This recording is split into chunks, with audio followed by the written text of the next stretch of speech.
So, a question I got in my school community is that how does one create space between an event slash someone else's words and his or her response to it? Are there any shortcuts or foolproof methods that can speed the process? And if you want to ask me questions like that, join my free school community. And if you don't know me, my name is Sankalp. I recently completed my PhD in psychology slash neuroscience from the University of Oxford. And it is my mission in this world to increase happiness, reduce suffering, and try to understand the mind and brain from any angle possible.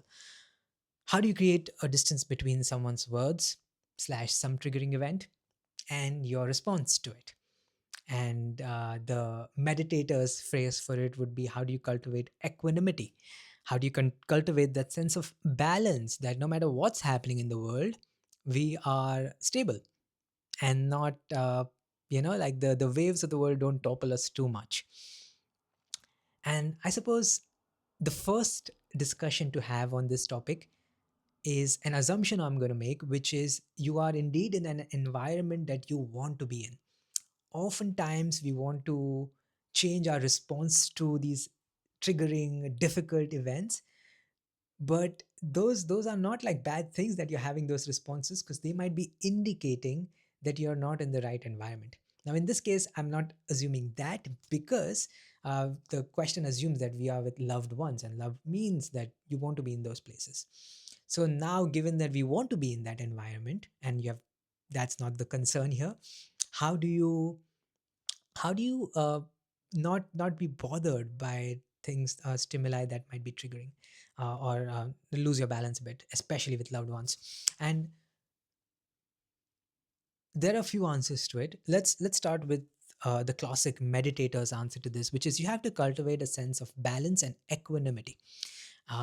Equanimity, by definition, is things happening in the world and you are not unfazed by it. So this looks like the metaphor, the picture that often is taught in meditation retreats around this is there's a river flowing by, and you're sitting on the banks of the river watching the water flow by. You are not in the water and being like yanked around all over the place, but you are outside and you have this perspective of seeing the water flow by. And no matter what is in the water, no matter where the water hits, all of that doesn't affect you because you are an observer. And so that is something that you could try and practice. Like I put maybe you could meditate for 10 minutes or something and just watch your thoughts come by, and avoid getting lost in the thought. Instead, try to see the thought come in and go out. It's like instead of being like birds who are like everywhere identified with thoughts, you are like the sky in which the thoughts are coming and going by. And that's a practice you could do. If you're in my school community, there's a free course on meditation that you could take that will help doing that. And so that's the sort of practical foolproof sort of way of doing that. I think, though, there is a deeper reason, and in fact, when you're practicing meditation, this is the mechanism by which I think it is working, which is events, words, whatever, only matter to us when we feel that they are statements about ourselves in some capacity. So, for example, if some random person walks on the street and they say something to some random other person, although that might be incredibly hurtful and I might feel sorry for this person, I'm not going to feel as bad if that random person said it to me.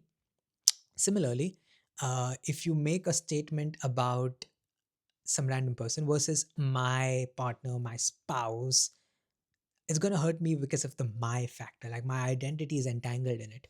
So having that sense of identity is, it's useful to know, is what creates the sense of feeling, that sense of trigger around it. And so therefore that is why how you view the self, how you view your identity, is a big topic of focus in all of these meditation cultures, be it even in like psychotherapy and so on. All we are doing is working with ourselves, the sense of self, that is, and trying to change that sense of self. And one of the insights that I have from all of this meditation stuff is the sense of self we often build is quite often an illusion. Like there is no self there. And if you don't want to go into the meditation traditions, you can think about it in terms of Western cultures who have talked about how we should like keep our identity small. So like we need to be very careful about what goes in our identity. So like one of the things that something that someone said to me was like, you don't have a good sense of direction. And part of me like was like that trigger, and then they're like, okay, I mean that's not really part of my identity. I do think I have a strong sense of direction, don't get me wrong, but it doesn't matter to me if someone thinks that, if that makes sense. But anyway, how much I would feel about that statement totally depends on how much I identify with. So it might be useful to just throw out some beliefs that you don't necessarily need to have a big sense of identity. So that's one way to think about it. And the final tip I would give on this topic is exposure, which is like how I got over my fears of what how people would think, what comments they would put.